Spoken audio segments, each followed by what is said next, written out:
વાળો નેતા છે, મોતનું કફન બાંધીને તમારી માટે નીકળેલો નેતા છે। કોઈને ડરવાની કે ગભરાવાની જરૂર નથી।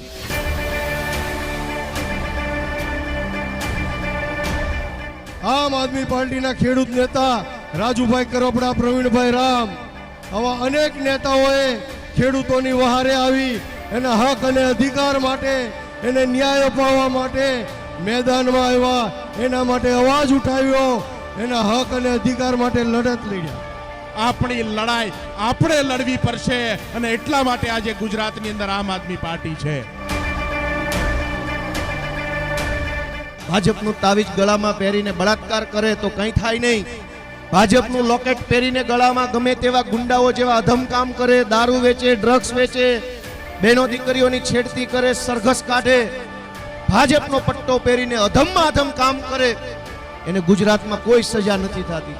સજાઓ બધી, કાયદાઓ બધા ગરીબ માણસો માટે રાખ્યા છે। પણ ગુજરાતનું સદભાગ્ય છે, ગુજરાતની અંદર આજે ગર્વ લઈ શકાય એવી બાબત છે કે હવે જેલથી ન ડરે એવા નેતાઓ ગુજરાતને આમ આદમી પાર્ટી આપ્યા।